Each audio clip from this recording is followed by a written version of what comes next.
CM Revanth Reddy ప్రభుత్వం వచ్చిన తర్వాత గంజాయి ముఠాలపై ఉక్కుపాదం మోపుతోంది.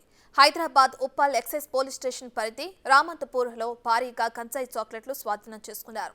ఒక వ్యక్తిని అదుపులోకి తీసుకుని 34 కిలోల గంజాయి చాక్లెట్లు సీజ్ చేశారు. కిరాణా షాపు ముసుగులో ఫిరోజ్ ఉప్పల్ పారిశ్రామిక వాడ పరిసర ప్రాంతాల్లో చాక్లెట్లు అమ్ముతున్నట్లు సమాచారంతో రంగారెడ్డి జిల్లా ఎన్ఫోర్స్మెంట్ ఎక్సైజ్ అధికారులు రంగంలోకి దిగారు.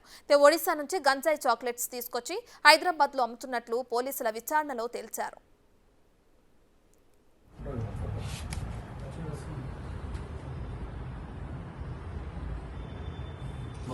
నాయకుడు మా ఎస్ఐ గారు శ్రీనివాస్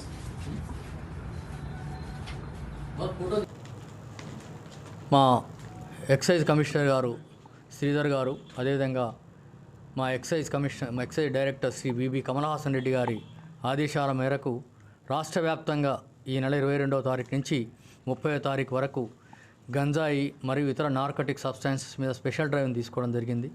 అందులో భాగంగానే నిన్న మా టీం ఇండస్ట్రియల్ ఏరియా ఉప్పల్ ప్రాంతంలో గస్తీ నిర్వహిస్తూ అక్కడ గంజాయి చాక్లెట్ రూపంలో అమ్ముతున్నారనే ఒక నమ్మకమైన సమాచారం మేరకు ఒక చిన్న పాన్ డబ్బా వద్ద నిఘా పెట్టి చూడగా కొందరు వ్యక్తులు చాక్లెట్లు కొనుక్కపోతూ కనిపించడం జరిగింది.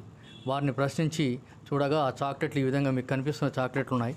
ఒక్కొక్క చాక్లెట్ని 10 రూపాయలకు అమ్ముతున్నట్టుగా తెలిసింది. వెంటనే ఆ షాప్పై దాడి చేయగా అక్కడ ఇతను ఫిరోజ్ జనా అలియాస్ రవి అనే వ్యక్తి అమ్మకాలు చేస్తున్నాడు. అందులో 1 కేజీ చాక్లెట్లు లభించినాయి మాకు.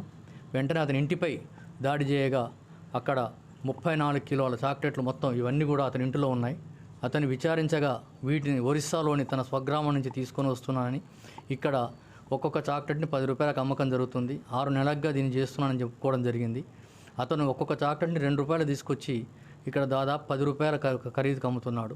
ఈ చాక్లెట్లలో గంజాయి ఉందని ఇంతకు ముందు కూడా నిర్ధారణ చేయడం జరిగింది. మీరు కూడా చూస్తూ ఉంటారు. గత కొంతకాలంగా ఈ మధ్యకాలంలో కొత్తూరులో కూడా పాఠశాల ప్రాంతంలో అమ్మడం, అక్కడ సీజ్ చేయడం జరిగింది. అదేవిధంగా శంషాబాద్ ప్రాంతంలో, గుండ్లపోచంపల్లి, బీహార్, ఒరిస్సా, పశ్చిమ బెంగాల్ లాంటి ప్రాంతాలకు చెందిన వ్యక్తులున్న ప్రాంతాల్లో ఇవి విస్తృతంగా అమ్మకాలు జరుగుతున్నాయి.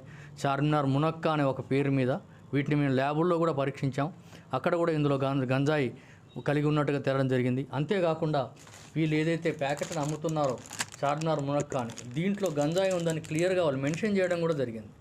మరి ఇవి ఏ విధంగా తయారు చేస్తున్నాయి, గంజాయిని కలిగి ఉండడం కానీ అమ్మడం కానీ ఎటువంటి క్వాంటిటీ అయినా తెలంగాణ రాష్ట్రంలో పూర్తిగా నిషేధించబడ్డది. కాబట్టి దీని మీద మేము ఫర్దర్ ఎంక్వైరీ చేయాల్సిన అవసరం చాలా ఉంది. తయారు చేసిన కంపెనీ పేరు ఇవన్నీ కూడా ఉన్నాయి. ఇవన్నీ వాస్తవమా కాదా ఇవన్నీ కూడా ఫర్దర్ తదుపరి విచారణలో నిర్ధారణ చేసుకున్న తర్వాత మాత్రమే మేము చెప్పగలుగుతాం.